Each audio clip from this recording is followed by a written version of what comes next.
patients, particularly in the first hour following arrival at the hospital. And, before I go into the session, I would like, as a warming exercise, I would like to pose this question for you. So as you can see in this slide here, there are 3 parameters. Sorry. ممكن يكون بس من الكونكشن او كذا. انا في شبكه الجامعه.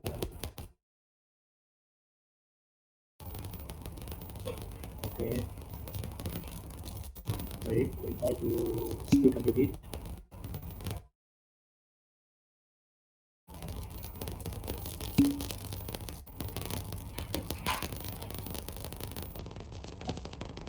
في صوت يا شباب ولا حد يسمعني؟ أنا سامع.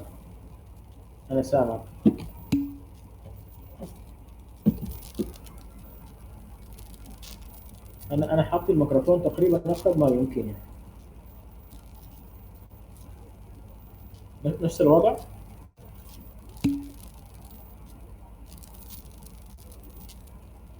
Okay. So how can we solve this problem now? ممكن تكون من الكونكشن. الصوت واضح الحين دكتور حاليا. هو يبدو انه الكونكشن بس مره بيضعف مره بيصير قوي شويه. ايوه بس تحسن الحين دكتور الصوت يعني. اوكي. هذا يدل على انه من الشبكه تقريبا يعني خلينا نرفع الصوت شويه. الماكسيموم عندنا في سبيكر الان. اوكي. طيب, as you can see in this slide, this is a warm exercise for inspection. There are 3 parameters here. Blood flow, simple blood flow, mean arterial blood pressure, MAT, and intracranial pressure, ICP. I would like you, based on your ما نسمعك يا دكتور. ما في صوت.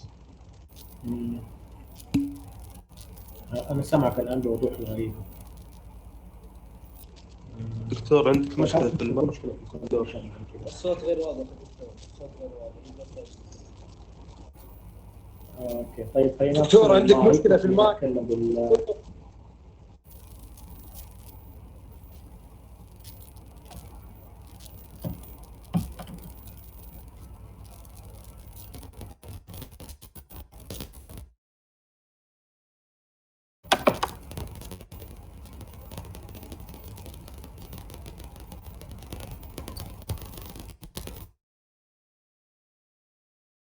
الو السلام عليكم.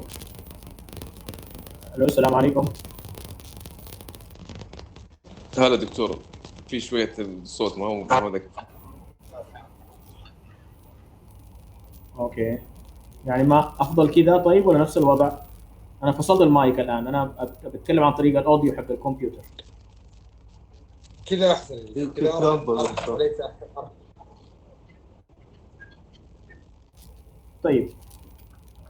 As I was speaking, in this slide there are 3 parameters: severe blood flow (SPF), mean arterial pressure (MAT), and ICP, which stands for intracranial pressure. I would like you, based on your basic clinical knowledge, to put these 3 formulas into these 3 parameters into a formula, please, using the signs plus, minus, multiply, or divide.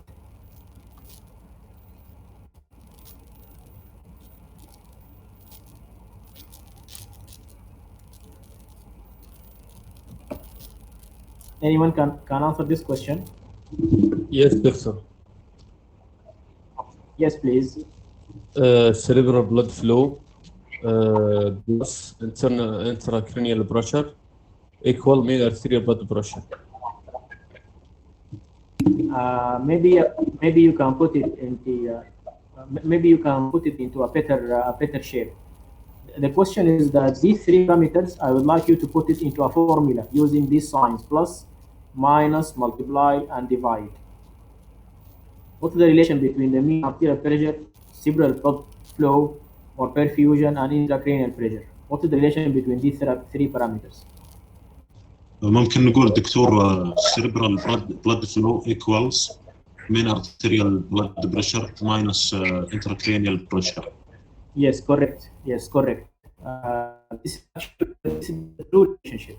That the cerebral blood flow, the amount of blood flowing to the brain, equals the mean arterial pressure, which is the average pressure in the systemic circulation, minus the intracranial pressure. So the question again is here, what does this mean for you as a doctor in the hospital receiving a patient with head injury? What does this formula means to you? What is the important thing that you can get from this formula?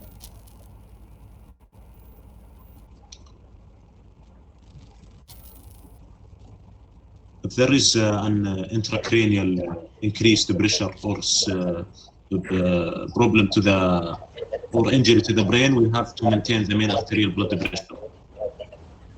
Yes, good. Yes, if there is any lesion which results in increasing the intracranial pressure, the only solution to improve the cerebral blood flow and perfusion is to increase the mean arterial pressure. Or, in other words, we can say that any patient with intracranial lesion or increased intracranial pressure should not be allowed to go into hypotension. So hypotension is very serious in patients who have got raised intracranial pressure. And we know that there is cerebral autoregulation. We know that there is what's known as cerebral autoregulation. However, this autoregulation functions within a limit, okay? So if you get, for example, increase in intracranial pressure, the brain will compensate for that, or the body will compensate for that by exuding some of the venous blood and some of the cerebrospinal fluid to outside to maintain the pressure within the cranium, okay? But after a while, after a certain limit, then this autoregulation will not be longer able to function, and then serious consequences can happen, okay? It can cause brain edema. Yes, so the most important things here that hypotension in patient with raised intracranial pressure is very serious. And the other thing that autoregulation, it can help initially, but it cannot sustain or it cannot prevent injuries after a certain limit, okay?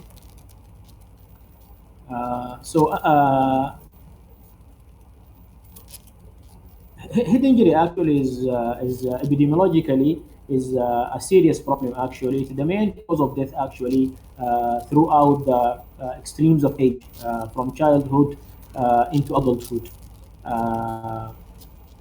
Is by far the most common cause of this. Okay. Regarding the etiology of head injury, road traffic accidents is the most important factor, accounting alone for more than 50%. Other causes include assaults, whether by firearms or hit by objects or fall from a height, and so on. And interestingly, there are geographical variations in this epidemiology. For example, gunshots and firearms are, for example, in USA, comes at the top of the list, while in other areas you can get other etiologies like road traffic accidents. For example, in Saudi Arabia, excuse me, in Saudi Arabia, you know, road traffic accidents is a major health problem, and head injury is one of the most important factors or cause of death among victims of road traffic injuries in Saudi Arabia. So there are geographical variations. However, the epidemiology is mainly that of road traffic accidents, assaults, and falls. So this regarding the epidemiology.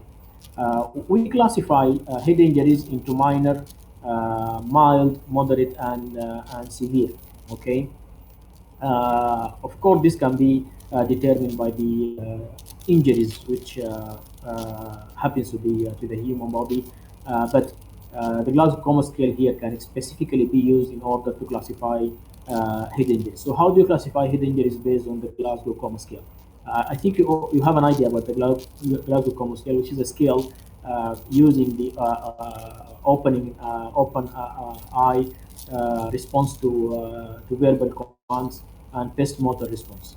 So according to this Glasgow Coma scale, we classify head injury into minor, which is a patient with head injury who has a Glasgow Coma scale of 15 without loss of consciousness. We call this a minor head injury. Mild head injury is a Glasgow Coma scale of 14 or 15 with loss of consciousness. This is considered as a mild head injury. Moderate head injury is Glasgow Coma scale from 9 to 13. Moderate head injury is with any patient with head injury who have a Glasgow Coma scale from 9 to 13, and severe head injury is from 8 and below. From 8 and below, this is considered as yes, Faisal. So, Doctor, from mild to severe, all of this come with loss of consciousness. Yes, loss of consciousness actually happens from these three categories. This scale is used actually to classify head injury, and actually has implication to the outcomes and the prognosis and the severity of injuries.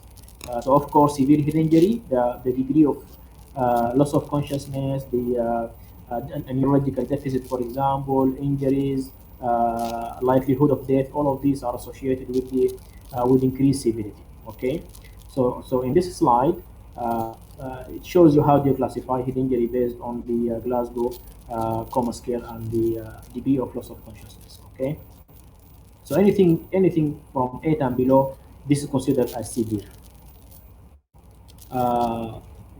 This is the Glasgow Coma scale. I think you can just go and revise it in the textbook. It's a scale from 3 to 15, the maximum 15, and the list is 3. Based on eye opening, you want the patient to open his eye, verbal response of the patient when you talk to him, whether he's talking normally or confused or so on, and the best motor response, whether he obeys commands or localizes to pain or so on. Okay, so please, after this lecture, you can go and check it in the book and have more details about the Glasgow Coma scale. Now we come to the important thing regarding the clinical evaluation of patients with head injuries, and I think you have been introduced to in the first lecture this morning about how do you approach multiple injured patients, and here actually we have priorities of management. We will not talk about the details of management in this lecture. And at this level of the study, we will concentrate on the clinical presentation. However, regarding the priorities of management, you know it's A, B, C, D, and E. A, B, C, D, and E, starting from the airway and the cervical spine, going to breathing, circulation, and neurological disability and environmental control. We do not here waste a lot of time in history taking, because patients will be in a very serious condition. He needs urgent intervention and urgent management. However, some history is required in order to have an idea about the magnitude of injury, about the expected deficits, and so on. And the important points in the history include, first of all, the mechanism of the injury itself, because this is directly related to the expected injuries and severity of injuries. Like for example, we have got certain injuries like high-speed motor vehicle accidents, falling from high speed, from high heights, and so on. These injuries are actually are expected to cause some severe deficits and actually and neurological deficits. You need to know how the head injury has been sustained, what is the mechanism, and then after that, a very important question is about whether the patient has lost consciousness or not. Loss of consciousness is considered as a serious symptom in any patient who have got a brain injury. And if the patient has been transferred to the hospital by an ambulance, for example, you have not seen him in the scene of the accident, then you need to get some information from the ambulance staff, like for example, what the hemodynamic status of the patient while he has been transferred to the hospital, because as I have mentioned, hypotension, long times of hypotension, it can result in very serious consequences in any patient with head injury.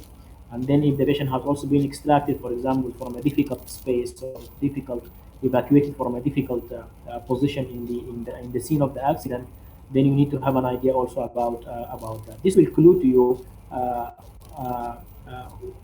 whether the patient has sustained any degree of hypotension and remained in that for a relatively long time during his transfer to hospital, which can have implications to the, for example, the injuries and the deficits which has resulted during that time.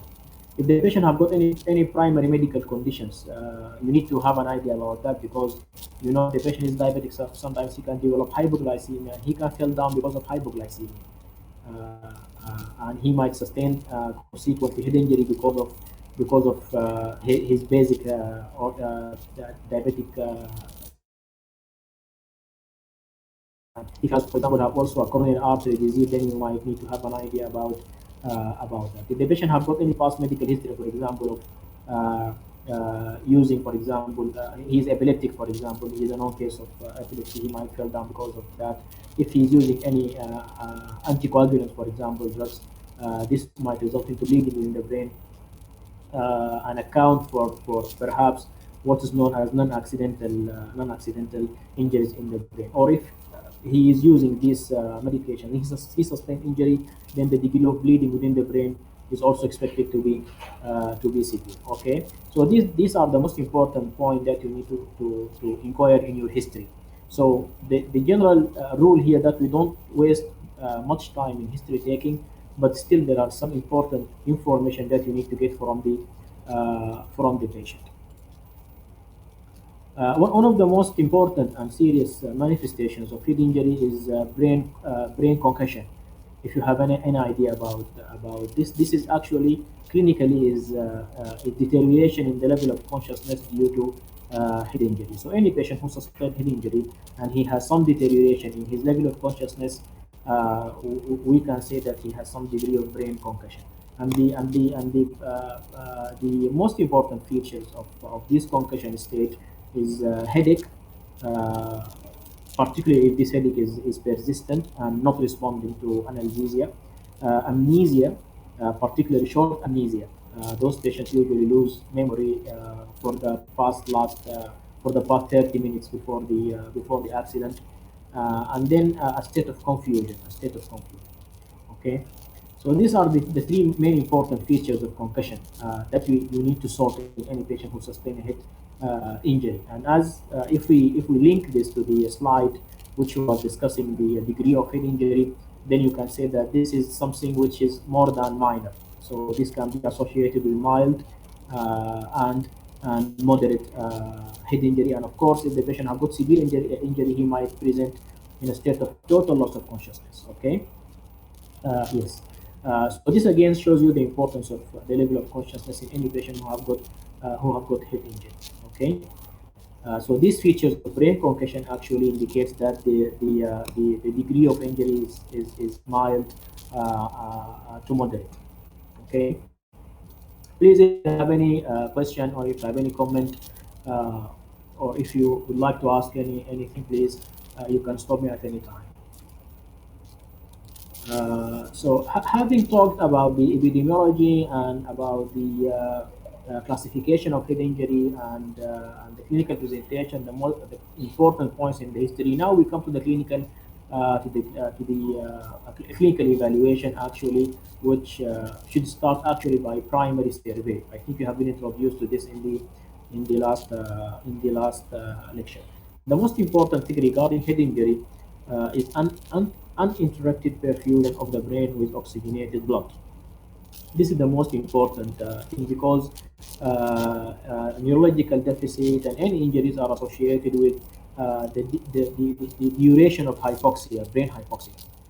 So if the duration of this hypoxia is long, this directly correlates with the severity of deficits and injuries which can be encountered in the patient.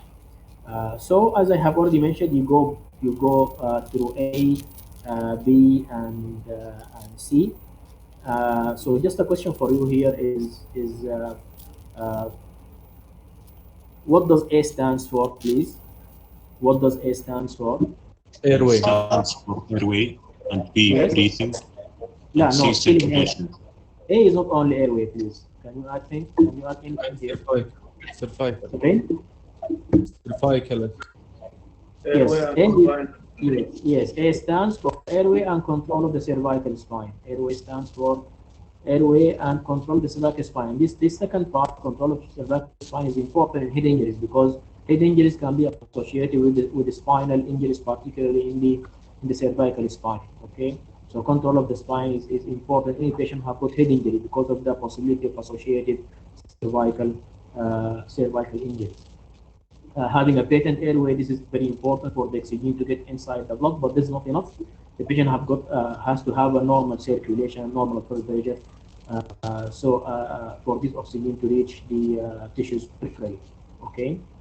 Doctor, Yes. our goal on this primary survey to make sure that the brain receives oxygenated blood. Yes. You have to make sure that the blood is well perfused, that the brain is well perfused with oxygenated blood. Well perfused with oxygenated blood. Okay. Because any degree of hypoxia, any degree of brain hypoxia can result in injuries. Okay. That's why we are talking about the seriousness of hypotension in those patients. Okay. Sometimes hypoglycemia can present with features like head injury, because patients can present in state of deteriorated level of consciousness. He might be semi or completely unconscious. He might be talking in having slurred speech. Okay, so for those patients, don't forget to test blood glucose. For those patients, you should not forget the possibility of hypoglycemia and then also testing for the blood glucose, because hypoglycemia can present very similarly like head injury. I can also mention here patients who are under the effect of alcohol.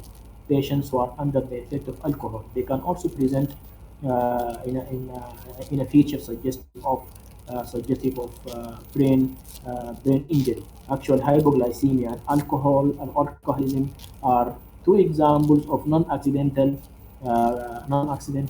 brain injuries, or head injuries. Okay, the patient is not involved in car accident, he is not involved in any sort of trauma or something like that, but he will present like having involved in such scenarios. Okay, so for any patient who is presenting to the hospital with deterioration of level of consciousness or having slurred speech, confused like that, don't forget the possibility of hypoglycemia and the possibility of alcohol as causes of this presentation. The difficult thing here, that if the patient was involved in a road traffic accident and he was under the effect of alcoholism, so here alcoholism will make the picture difficult and more complex for your evaluation, even if he has also some degree of hypoglycemia, because here the condition will be complicated. The head injury will be complicated by alcoholism and by this low level of glucose. Okay, so whenever you are dealing with any patient brought to the hospital with a head injury, then put in your mind the possibility of hypoglycemia and alcoholism as the cause of this presentation. Okay, so this is the primary survey, and actually also you assess Glasgow Coma scale as part of that survey, and then regarding the head injury itself, and you need to assess the pupils. You need to assess the pupils as part of your physical examination, and the pupils are assessed for the size and for the reactivity. They are assessed for the size and for the reactivity. And the positive finding in a patient with head injury, that you get the pupil on the side of the injury dilated, the pupil dilated on the side of the injury. Any one of you can explain to me how does the pupil tend to dilate on the side of the on the epilateral side of the injury?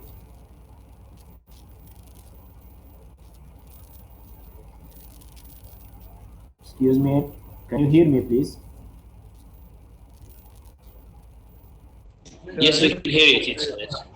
Yes. Can you explain why does the pupil dilate on the side of the injury? Maybe increased sympathetic nerves. literally is not actually increasing the sympathetic tone, for example. صوتك قطع. Could it be? ما سمعنا الإجابة Yes, دكتور. I said Doctor, I said it's not exactly increasing sympathetic tone. You can say the answer in a better way.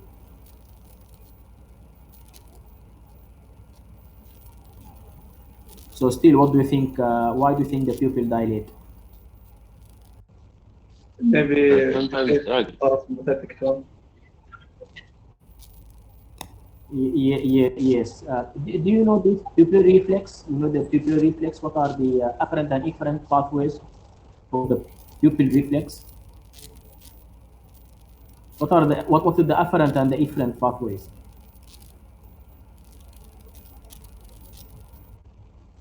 والله ناسي يا دكتور. The afferent is the optic nerve. The afferent is the optic nerve, and the efferent is in the oculomotor nerve. And it's true that the oculomotor nerve contains sympathetic and parasympathetic fibers. Sometimes this oculomotor nerve is injured as part of the head injury caused by a hematoma, or if the patient have got conic of herniation. And actually, the parasympathetic fibers are affected more than the sympathetic fibers. This is the point. The parasympathetic fibers are affected more than the sympathetic fibers, so the sympathetic fibers will act unopposed. This is the point. The sympathetic factors will act unopposed, and this will result into pupillary dilatation. Okay? Is that clear? يعني دكتور السبب اللي هو الباراسمباثيك work against the Yes. sympathetic يعني Yes. The parasympathetic factors are very effective, and then the sympathetic factors will act unopposed. قطع صوتك. Or outflow. Okay, so I will repeat. The reason is that the parasympathetic fibers are affected more than sympathetic fibers. This is the point here. Okay. طيب ممكن بس يكون الكونكشن فيه ضعف شويه كده وبتصلح ان شاء الله. يس عبد الله. يس عبد الله. عبد الله صوتك ضعيف يا عبد الله، صوتك ضعيف جدا. قرب المايك او ارفع الصوت. سوري؟ الصوت ضعيف يا عبد الله، صوتك ضعيف جدا. صوتك واطي يا عبد الله.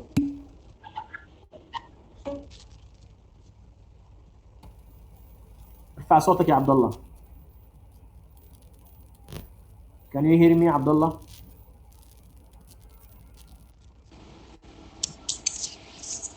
Okay, waiting for Abdullah to repeat his question. I will just. السلام عليكم دكتور. جيدك دكتور. Yes. صوتي واضح؟ Yes, واضح جدا الآن. You said parasympathetic activation, right? Yes. No, I said. Dilation of the pupil. No. I said that the oculomotor fiber contains sympathetic and parasympathetic. In some injuries, the parasympathetic fibers are affected more than the sympathetic.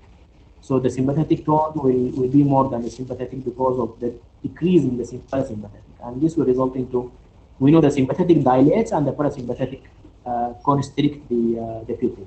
Okay. So this is the explanation. Okay.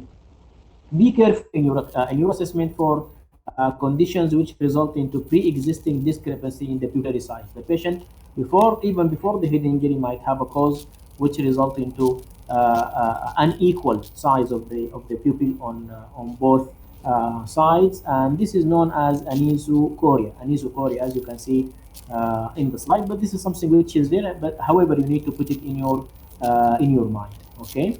So examination of the pupil is very important. It will give you also a clue about whether the patient has got a serious injury or not, first of all, and then it will give you a clue also about the localization of the injury, whether in the right or left side of the cerebral hemispheres. Okay. Yes. الدكتور كيف اعرف في pre-existing البيبر size؟ This is actually might be detected during reviewing the history of the patient, or if something which is in the notes of the patient, something like that. It might be difficult initially. Okay. However, this is one of the difficulties. I have mentioned that because just like the issue of alcohol and hypoglycemia in head injury, again you can have some difficulty here in the pupil examination. You just need to keep it in your mind. This is something rare. However, you have to be attentive for that. So most of the time, things will go straightforward. The patient will be normal, and the pupillary changes are due to head injury. Okay. Okay. طيب الجلوكوما scale, as I have already mentioned,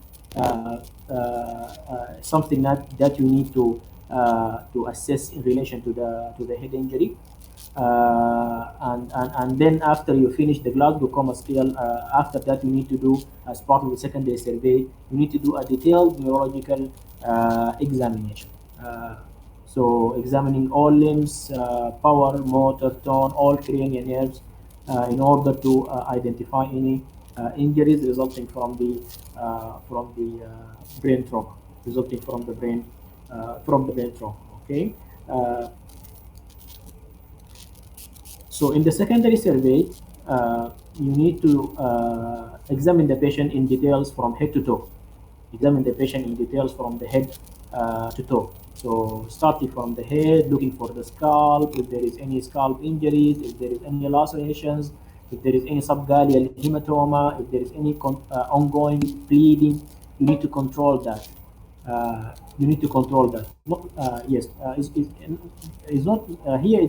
The name is not general examination. I would say this is secondary survey. An approach in multiple injured patient is different from the other patients. Here we have got a primary survey, and then secondary survey, and then definitive management. 3 stages. Okay, this is very unique to any patient who have got trauma or multiple injuries according to the ATLS guidelines. Okay. So starting from the head, you go very carefully. If there is any bleeding, you stop that bleeding. If there is any skull fracture, you need to determine that, and then examining the face. If the patient have got any hemorrhage or bruises, specifically around the eyes, examining the ears, examining the cranial nerves. For example, if the patient have got a facial palsy or things like that. You need to examine that very carefully, and then examination of the neck and spine, because as I have mentioned, some patients who have got head injuries might have also associated spinal injuries, which might involve the whole spine, cervical, thoracic, lumbar, and sacral. The most important thing here, if you applied a cervical collar as part of the primary surgery, you need to remove it in order to examine the spine. But the most important thing that here, moving the patient should be in the form of log rolling. Moving the patient should be in the form of log rolling. Okay. Anyway, I guess that you have been introduced to this term in the first lecture. Anybody can tell me, any of you can tell me what is the importance of log rolling in patient with multiple injuries?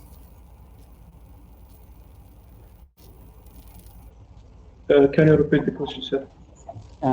Can you tell me about the importance of log rolling in patient with multiple injuries? Log. Do you know what's log rolling? Do you know what is it? No. No, what does it mean? Log is a big piece of wood, like a tree.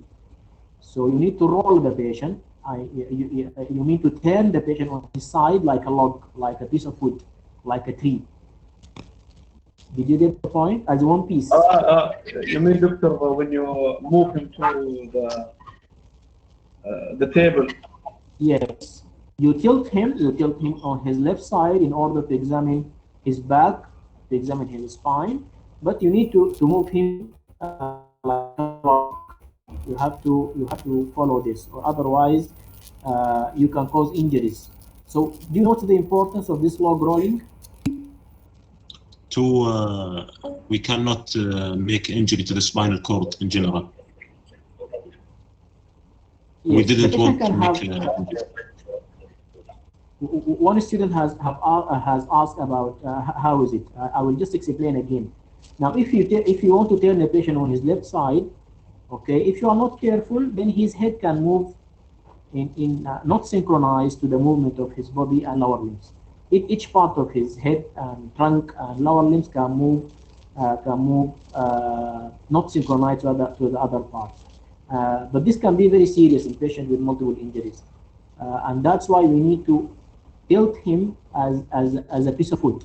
That means the head and the lower limbs, all of them, they have to be turned at the same time, just like a tree. If you are tilting a piece of wood or a board of wood. Okay.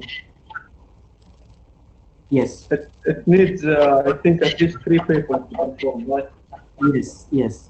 There should be someone who's controlling the head, and there should be also one controlling the trunk and one controlling the lower limbs. And they have to move at the same time. They have to move all at the same time, and in this way they will they tilt the patient as one piece. This is known as log rolling. And the important thing behind that is that the patient sometimes can have a partial spinal injury or spinal fracture, and if you tilt him not by log rolling, by any other way, then you can convert that partial spinal fracture into complete fracture, and this will result into very serious spinal injury. The patient might end up with quadriplegia or hemiplegia. Okay, so the danger here of not following this log rolling is you might convert a partial spinal injury into complete spinal injury with more grave consequences. Okay, so after you finish examining the neck and spine, then you have to do a detailed peripheral neurological examination, looking for motor deficit, and this is very important because it gives you a clue about the severity of the injury. And as part of your secondary survey, again you do digital rectal examination, looking for anal tone and anal wink. Do you have any idea about the anal wink? صوت قطع يا دكتور عدل أنت. Yes. I said as part of the clinical evaluation, as part of secondary survey, is you do a examination and anal wink or anal reflexes. Anal reflexes. نعم. تقصد دكتور التكنيك حق أندرتون؟ No, أنا قصدي anal wink. What is it? assessment of the pelvic neurons. نشوف الريفلكس دكتور حقها. Yes, an anal wink is a synonymous for the anal reflex. It is the same. Okay. So first of all, you determine the tone of the anus, and then when you touch the anal reflex, when you touch on the anus, then you get some contraction. Okay. And spinal and this is very important to assess for spinal injuries. Okay, because spinal injuries can be associated with disturbances in the anal reflex and anal tone. Okay. So digital rectal examination and examination of anal tone and reflex is part of the secondary survey.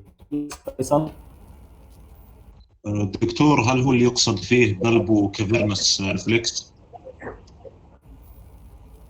Bulbo cavernous, no, it's not the exact like the anal reflex. I'm talking about the anal reflex. This is the anal reflex. Okay, that might be related to another thing. Here, when you touch on the anus, you touch on it, then you get what? You get a contraction. Okay, this is known as the anal reflex, and the anal tone actually can be assessed by just putting your finger. If you can feel some degree of resistance in setting your finger inside, or you felt that the anus is patent or patulous, then the tone is decreased. Okay, the tone is decreased. So hypotonia in the anal hypotonia in the anal verge and loss of reflexes might indicate or clue the possibility of spinal spinal injury. Okay. So these are the most important most important points in the secondary survey. Detailed examination from head to toe, but regarding head injury, examination of the scalp and skull, and then the examination of the neck and spine, and peripheral neurological examination looking for motor deficit, and then digital vector examination assessment for anal tone and anal reflexes. Okay. Yes. Now I will talk about some clinical entities resulting from brain injury, traumatic brain injury, or head injury. The first thing, which is quite serious actually, is skull-base fracture. Skull-base fracture, which is a quite serious injury because it is associated with high morbidity and high mortality, and even an increased serious consequences and neurological deficit. Okay, there are certain signs which might clue skull-base fracture. These signs are written here in the slide. You can see this sign. The first one is the Patel sign. The Patel sign. The Patel sign is actually bruises over the mastoid process. Bruises after in the mastoid process. As you can see here in this slide. Yes. Do you see here? Yes, behind the ear on the mastoid process. Yes. I want to show you this area. I want to show you this area. Can you see this bruises here? This blackish discoloration. Yes, doctor. Yes, Accumulation. Yes, this is one of the Patel sign. Which is blackish discoloration of the mastoid process. This is actually bleeding. This is actually which appears in this area, bleeding from the fracture at the base of the skull, which reach this area of the mastoid area. This is known as the Patel sign. The other sign is the raccoon sign, which is blackish discoloration around the eye, resulting into a shape similar to a banda, Okay, if you remember, a banda eyes is usually surrounded by a black color, black circle. So this is known as raccoon eye or banda eye. Raccoon eye or banda eye is a sign of fracture base of the skull. The other sign is hemotympanum or bleeding through the ear, Okay. The other sign is cerebrospinal fluid rhinorrhea, and this is actually when you get the cerebrospinal fluid leaking through the nose. Or cerebrospinal fluid otorrhea, leaking through the eye, through the ear, leaking through the ear. Okay. Other signs which also indicate fracture base of the skull are cranial nerve deficits, particularly facial palsy due to injury to the facial nerve, the seventh nerve, or anosmia, which is loss of.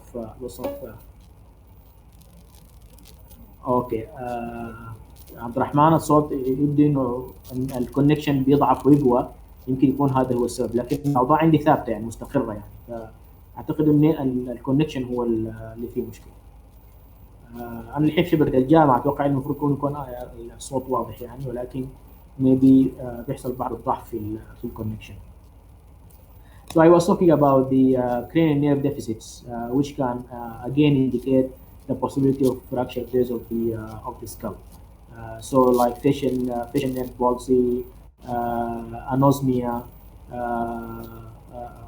loss of smell. Okay, yes, and this again can include the possibility of fracture base of the skull. Okay, so these are the most important signs which indicates fracture base of the skull. Other injury, quite interesting in brain trauma, is extradural hematoma. Actually, there are three types of if you get bleeding within the cranium, you can get three entities or hematomas. This is one of them, the extradural hematoma. Extradural hematoma actually results usually from injury to the cranium, and usually here you get fracture of the temporal bone, near the site of the ear, in the lateral aspect of the cranium of the head, and usually this results into injury to one of the arteries known as the middle meningeal artery. This usually results into bleeding outside the dura mater. Usually the patient or initially he loses consciousness for a while. For a very short period, and then he regains his consciousness normally. When he comes to the hospital, sometimes the patient will be conscious. Okay. However, if you you're careful in your history, then you will find that he had a brief period of loss of consciousness probably in the scene of the accident, or while he has been transferred to the hospital. This period after that, in which the patient is conscious, is not the lucid interval. After that, the patient again his level of consciousness deteriorates. Again. Okay, so the scenario is like that: the patient sustained the injury, he loses consciousness for a brief period or very short time, he regains his consciousness after that, and then he again develops deterioration in level of consciousness. This period between the first and second losses of consciousness is known as the lucid interval. In which the patient will be fully conscious. And this, yes, safe. دكتور اللوسيد انترفل يعني هو ما تجي الإصابة يفقد الوعي فترة بعدين يرجع بعدين يفقدها مرة ثانية. Yes, هذا الانترفل بين البرايمري والسكندري or بين the first and second times of loss of consciousness known as the lucid interval. This is very characteristic of extradural hematoma. يعني it does not happen with the other types of brain hematomas or intracranial hematomas. Okay, this interval is known as the lucid interval. Okay. And then the patient, the characteristic findings is that the patient will have got ipsilateral dilatation of the pupil, and contralateral hemiparesis. Okay, these are the most important clinical features of extradural hematoma. Short period of loss of consciousness. Yes, Faisal. يعني دكتور بالنسبه بالحاله هذه البرين يكون سليم بس بالاكستراديورال يكون فيه bleeding. Here you get injury to بيحصل دائما fracture of the temporal bone. You get injury to the middle meningeal artery, and then you get bleeding. Outside the dura mater. Okay, so you get hematoma. This hematoma will press on the brain. Will create a specific occupying lesion, and will increase the intracranial pressure. That's why it is serious. The clinical presentation is that of short period of loss of consciousness, lucid interval, and then second loss of consciousness. In the physical examination, in addition, you get an ipsilateral pupillary dilatation, and then you get a contralateral hemiparesis. Okay, so loss of consciousness in that pattern that I have mentioned with the lucid interval, and then ipsilateral pupillary dilatation and contralateral hemiparesis. We're not going to talk about the details of the investigations and management, but however, very shortly, I will mention that if you did a CT scan, you will see something like this. This is a lens shape or biconvex shape like this. This lens shape or lentiform shape is very characteristic of what extradural hematoma on the CT. Okay, and the management actually is evacuation. You need to evacuate the hematoma. As you can see in this patient, the scalp is removed, and hence there we made a hole. They made a hole in the cranium, in the skull, in order to evacuate the hematoma. Okay. The other type of of hematoma that I would like to mention is the subdural hematoma. Subdural hematoma. And here, the injury, due to the injury, the patient will develop severing, for example, of the vessels which lie on the cortical surface. On the cortical surface. Again, here you get bleeding. You get bleeding, but not outside the durometer, between the parietal and visceral layers. Between the parietal and visceral layers, between the two layers of the durometer, you get this bleeding. Okay, due to the trauma, trauma. Again, here, if the patient can again present with loss of consciousness, however, you will not get this lucid interval like we get in extradural hematoma. That's very characteristic of extradural. But here, the patient can present with loss of consciousness without a lucid interval. Okay, he can have all the features of brain injuries, but he will not have that lucid interval.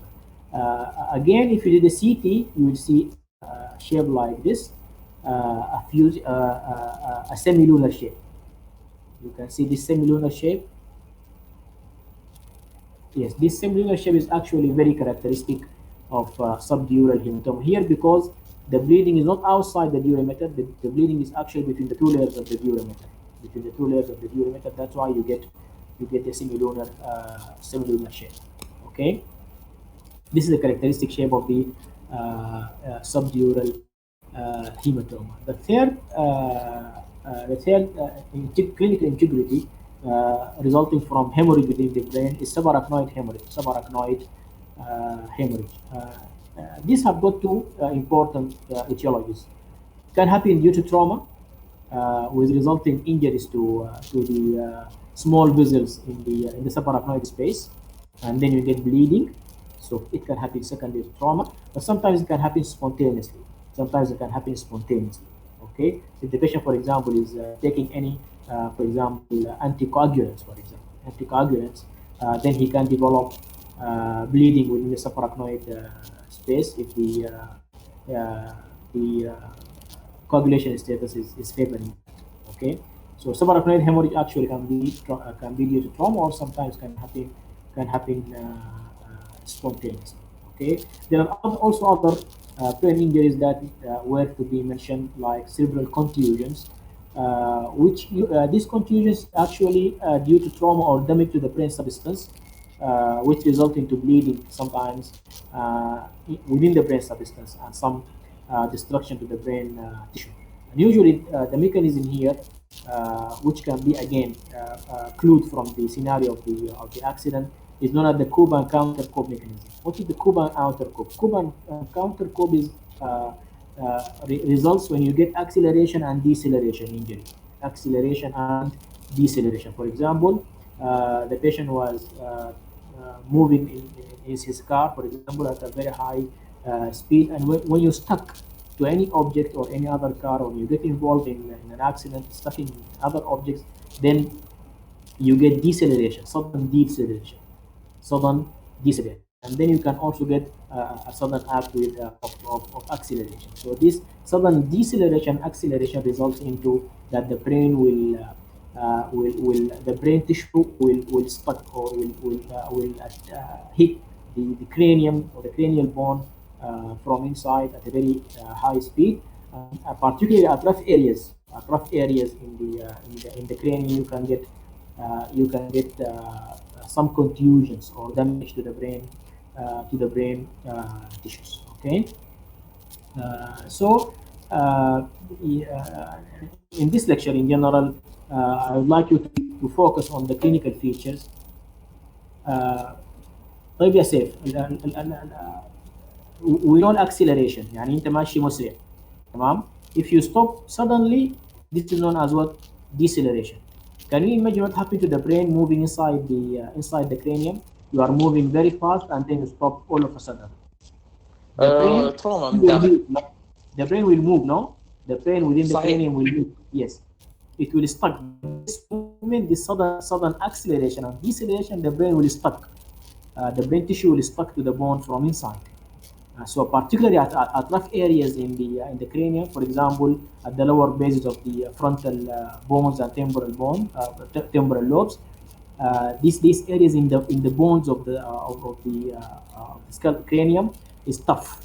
So if you get acceleration and deceleration, particularly in these areas in the lower part of the parietal lobes and temporal lobes, you can get this contusion. This mechanism is known as Cobb and counter Cobb, or acceleration and deceleration injury, which can happen in road traffic accidents. Okay. واضح الحين واضح. شكرا دكتور.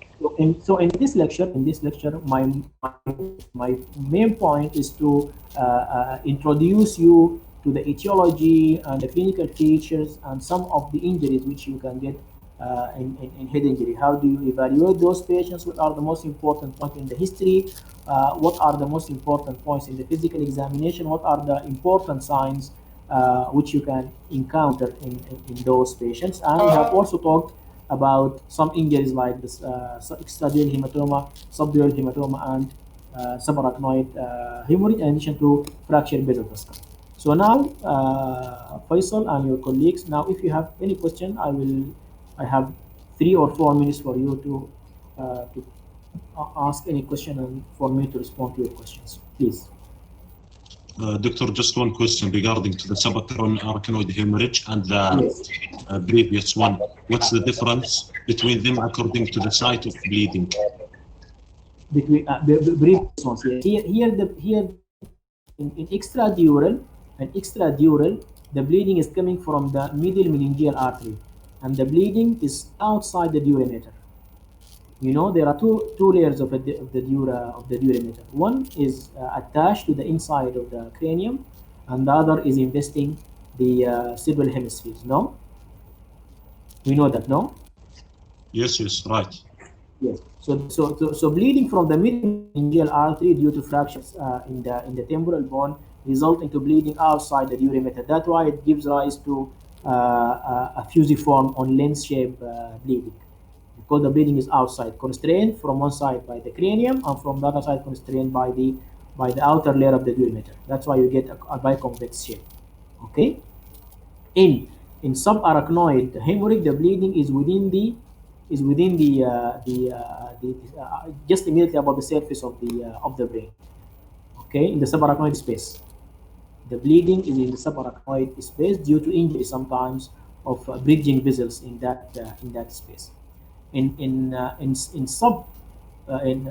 subdural hematoma, the bleeding is due to injury of surface or cortical surface vessels, and the bleeding will be between the 2 layers of the dura mater, the outer layer and the inner layer. Okay. So all the mechanism is the same, that you get severing to blood vessels, whether the middle meningeal artery or the bridging vessels or the cortical surface vessels. Okay, and then you get bleeding. The mechanism is the same, the etiology is most likely the same, and then the difference is where you get the bleeding and probably in some of the signs. But in subarachnoid hemorrhage, the most important thing that it can be spontaneous without trauma, and this is something that you need to consider. So is it clear? Or any other questions, please, before we finish? Any other question before we finish? Okay.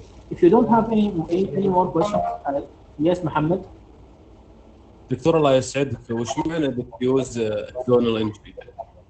Sorry, diffuse axonal injury. This usually results from severe brain injuries, and here you get injuries to the most part of the brain, and actually those patients usually die. That's why it has been mentioned that this axonal injury usually discovered post-mortem. So these are this is a sort of very severe injuries involved in most of the brain substance, resulting into universal or damage to the most part of the brain. Okay, usually it is discovered in post-mortem, because most of those patients usually die very early. Okay. الله يسعدك دكتور، والله ما قصرت. Okay, so if there are no questions, just I have a reminder to group A1. You know that the clinical presentation is approaching. Your topic is going to be acute abdomen. I have just I've sent to the coordinator. I hope that you have already received that mail about the idea behind the clinical presentation. How do you prepare for it, and how is it evaluated? Did you get the information? Yes, doctor. So it needs preparation, please. It needs preparation. So for group A1, now we have got 2 weeks to prepare for that activity, and the activity will be marked out of mark. fourth week. Yes, the 4th week. Supervisors are me and Dr. Shamim.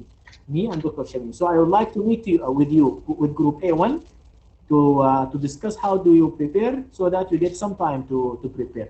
This is much better than you come late and then you don't have a time for preparation, and they will be marked out of 5. So you will get 5 marks out of the from the final marks based on this activity. Okay, and the marking criteria.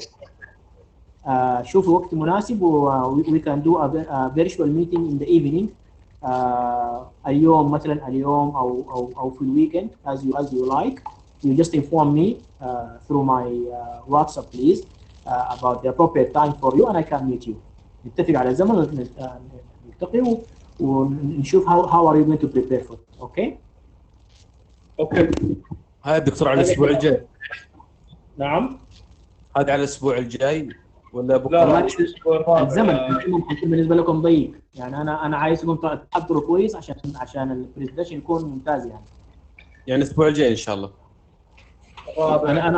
انا افضل في نهايه الاسبوع هذا، اليوم او بكره او في الويكند ماكسيموم، افضل كده. طيب يا شباب دكتور سوري عندي مداخلة دكتور بخصوص البلاك بورد والحضور والغياب. طيب اليوم انا عيني يدخلني الليكتشر يعني اللي متاخر، ف بخصوص الحضور والغياب كيف تريد؟ طبعا انا كلمتكم